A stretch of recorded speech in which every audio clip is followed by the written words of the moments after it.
रजनी रावत ने खुद गाड़ी में थी, रजनी रावत ने पकड़ के हमें खुद मारा, मेरे को बाहर निकाला गाड़ी से, मेरे को गाड़ी बंद कर, यहीं पे बाउंसर खड़े थे। और आईएसबीटी में कुछ दिन पहले आपके साथ एक वारदात हुई थी, आपने बताया 13 अप्रैल क्या हुआ था वो? जी 13 अप्रैल को हमारे साथ वारदात हुई थी। उस टाइम पे रजनी रावत ने मुझे कहा था कि इसको लेके मलूकचंद पहुंचो। किसको लेकर? निशा चौहान जी को लेके मलूकचंद पहुंचो, लेकिन मैं नहीं गया मलूकचंद लेके इनको, क्योंकि इनकी जान को खतरा था उस टाइम पे। रजनी रावत का नाम सामने आता, परसों भी ये जो मारपीट का मामला हुआ, क्या कुछ कहना चाहेंगे? मैं उत्तराखंड सरकार से, उत्तराखंड प्रशासन से ये कहना चाहती हूँ, जो ये रजनी रावत उर्फ राम बहादुर फ्रॉम नेपाल, जो इसको ये बीजेपी में समाज कल्याण में पद दिया गया है, क्या है पद गुंडागर्दी करने के लिए दिया है, लोकल शहर के किन्नर बच्चों को मारने के लिए दिया गया है। सहसदारा मेन रोड पे मेरी गाड़ी के आगे अपनी गाड़ी लगाई रजनी रावत ने और पीछे से एक गाड़ी लगाई, हमें इस तरीके से घेर के वहां पे गाड़ी में से खींच खींच के मारा गया। मुझे इतनी बेरहमी से मारा, रजनी रावत के हाथ में बेसबॉल का डंडा था, उससे मुझे मारा गया, मेरी टांग में फ्रैक्चर है, मेरी टांग तोड़ दी गई। इतनी बेरहमी से मारा गया, जो कि उसके साथ सरकारी गनर भी था और उसके साथ बॉक्सर भी था और लड़के भी थे उसके। कितने सुनने में आया 7-8 जो किन्नर है उनके साथ में मारपीट हुई? हाँ जी, मेरे साथ शहर के जो लोकल किन्नर बच्चे हैं वो मेरे साथ थे। हम लोग सहसदारा नहाने के लिए जा रहे थे और सभी लोग हम गाड़ी में थे और मुझे भी मारा और उन लोगों को भी मारा है सबको। वो लोग अभी इस हालत में नहीं थे कि वो लोग मीडिया में आके बाइट दे सकें। और ये मेरा ड्राइवर है, इसके साथ भी मारपीट की। रजनी रावत ने खुद डंडों से, बेसबॉल से, हॉकी से, लोहे की रॉड इन लोगों के हाथ में थी। रजनी रावत और उसके कुछ चेले भी थे साथ में और रजनी रावत खुद थी राज्य मंत्री, जिसको धामी जी ने पद दिया है। ये गुंडागर्दी करने के लिए पद दिया है। मैं धामी जी से पूछना चाहती हूँ कि रजनी रावत को समाज कल्याण में पदवी दे करके शहर के बच्चों के साथ ये गुंडागर्दी यही सब करवाने के लिए धामी जी ने पदवी दी है रजनी को। क्या बात है, बार बार आप लोगों को टारगेट किया जाता है, आपको टारगेट किया जाता है, एरिया को लेकर कोई बात है या आपसी कोई रंजिश विवाद है? एरिया मेन तो मोटिव उसका यही है, वो कहती है मैं गद्दी नशीन हूँ, मैं यहाँ पूरे उत्तराखंड का मालिक मैं अकेला हूँ। रजनी रावत ये बोलती है कि मैं पूरे उत्तराखंड का मालिक अकेला हूँ, मेरे सिवा यहाँ कोई नहीं मांग सकता है। और हम लोग लोकल किन्नर बच्चे हैं शहर के, हम लोग भी अपने नाचने गाने का कार्य जो है अपने शहर में करते हैं और वो ये नहीं चाहती, वो कहती है अपना घर परिवार सब छोड़ के यहाँ से कहीं दूर चले जाओ।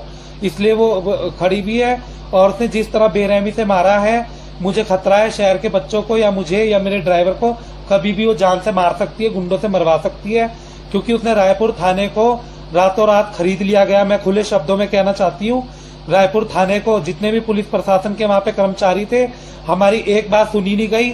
उन लोगों ने रात को वहां पर हंगामा किया, तालियां बजाई, रजनी रावत उसके चेलों ने 1:30 बजे वो एलिगेशन भी हम पे लगाया गया और पता नहीं क्या क्या पुलिस ने हम पे वहां झूठे मुकदमे किए। झूठ बोल करके आप लोगों को भी सेफली घर छोड़ दिया जाएगा, ऐसा बोल करके हम पे झूठे मुकदमे किए गए। जो रायपुर का थाना है वो रजनी रावत से बिक चुका है। रजनी रावत ने मोटा पैसा खिला के सिर्फ अपना मंत्री पने की धौंस दे करके, अपने मंत्री पने की अकड़ से हम लोगों पे झूठे मुकदमे कराए गए, मारा पीटा हम लोगों को, चोटें हमें आई गंभीर और सब कुछ हमारे साथ हुआ। और वहाँ पे सुनवाई सिर्फ किसकी हुई? रजनी रावत की। आप ये कहना चाहते हो कि उत्तराखंड के जो लोकल ट्रांसजेंडर है वो खतरे में है और आपने पहले भी कई बार एप्लीकेशन दी है, तो कार्रवाई क्यों नहीं होती इसमें? कार्रवाई इसलिए नहीं होती क्योंकि उत्तराखंड की जो ये पुलिस प्रशासन है, इनकी जेब में रजनी रावत की तरफ से पैसा जाता है, मोटा इनको जो है रजनी रावत हिस्सा देती है। और ये अब मैं खुले शब्दों में कहती हूँ, उत्तराखंड पुलिस प्रशासन सरकार ये रजनी रावत के हाथों बिक चुके हैं और इसके मंत्री पद जो भी दिया गया ये इनको अपने दबाव में रखती है और पुलिस प्रशासन इसके दबाव में रहता है। इसलिए हम शहर के लोकल बच्चों की कोई सुनवाई नहीं है। आप बार बार एक बात दोहराती है कि रजनी रावत जो है वो नेपाल के हैं, इसमें क्या कहना है? ये सच है, पुलिस प्रशासन का आज से पहले भी मैंने इतनी मोटी मोटी फाइलें बना के दी हैं। इसके घर में जो अवैध हथियार से आज से सन 2018 में मैंने वो फाइल भी सरकार को दी, प्रशासन को दी, लेकिन उस पर कोई कार्रवाई नहीं हुई। और ये नेपाल का मूल निवासी है, ये यहाँ का लोकल नहीं है, लेकिन पुलिस प्रशासन शासन ये लोग जांच नहीं करते हैं। मैंने पहले भी इसके खिलाफ बहुत कुछ दिया है, लेकिन इसके खिलाफ कोई कार्रवाई नहीं होती है, क्योंकि ये बहुत करोड़ों की संपत्ति इसने जनता से लूट लूट के इकट्ठा कर रखी है, तो ये हर जगह अपना पैसा भर के बच जाती है। जिस तरह आप लगा रहे हो आरोप के रजनी रावत एक किन्नर नहीं है, एक आम पुरुष है, इसका आप क्या सबूत आपके पास? ये सबूत यही है, इसका मेडिकल जांच होनी चाहिए। इसके घर में 200, 250, 500 पता नहीं कहां से इसने इकट्ठा कर रखे हैं कि ये किन्नर हैं, लेकिन इसके डेरे में कोई भी किन्नर नहीं है। रजनी रावत समेत सभी पुरुष हैं और इन्होंने अपना लिंग परिवर्तन करा के, अपना सेक्स चेंज करा के ये लोग किन्नर बने हैं। देहरादून की भोली भाली उत्तराखंड के पहाड़ी जनता को ये लोग धोखा दे रहे हैं लूटने के लिए। यहाँ से ये लोग लूटते हैं करोड़ों की संपत्ति, लूट के ये लोग नेपाल, बांग्लादेश, यूपी पता नहीं कहाँ अपने भेजते हैं और करोड़ों की संपत्तियां जोड़ते हैं। एक आरोप वो लगता है किन्नर समाज में जबरदस्ती अवैध वसूली का, उसके ऊपर आप क्या कहेंगे? वो भी आरोप आप ही के ऊपर लगता है। अवैध वसूली का ये आरोप मैं इसको मान्य करती हूँ, क्योंकि जनता से रजी रावत के बंदे, जो रजी रावत के चेले हैं, जो बनते हैं कि हम ओरिजिनल किन्नर है, पर कोई नहीं है, सब ओनली ट्रांसजेंडर, कोई ओरिजिनल किन्नर नहीं है देहरादून के अंदर। ये लोग क्या करते हैं, जनता को परेशान करके नंगे होना, धमकी देना, बदतमीजी करना, परेशान करना, रजनी के मंत्री पद की धमकी देना, ये सब करके जनता से पैसा लूटते हैं। इस बारे में मैं कहना चाहती हूँ सरकार को, प्रशासन को और जो भी हम पीएम मोदी सरकार को, देहरादून के अंदर एक नियम लागू होना चाहिए, 500, 1100 का रेट निर्धारित होना चाहिए, जिससे कि जनता को राहत मिले। जनता बहुत परेशान है।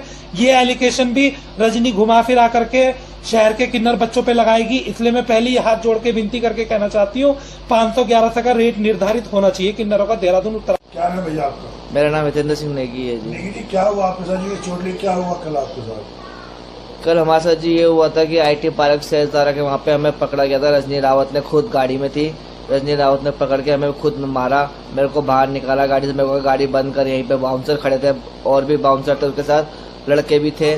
उन सब ने मुझे कहा गाड़ी बंद कर, गाड़ी निकाल के बाहर खड़ा किया मुझे। एक उसके ग्रुप में ही कोई किन्नर थी जिसने मुझे थप्पड़ मारे वहाँ पे, और उसके बाद रजनी रावत खुद बेसबॉल के बल्ले से मुझे मारा उसने। आईएसपीटी में कुछ दिन पहले आपके साथ एक वारदात हुई थी, आपने बताया, 13 अप्रैल। क्या हुआ था? जी 13 अप्रैल को हमारे साथ वारदात हुई थी। उस टाइम पे रजनी रावत ने मुझे कहा था कि इसको लेके मलुकचंद पहुंचो। किसको लेकर? निशा चौहान जी को लेके मलुकचंद पहुंचो, लेकिन मैं नहीं गया मलुकचंद लेके इनको, क्योंकि इनकी जान को खतरा था उस टाइम पे।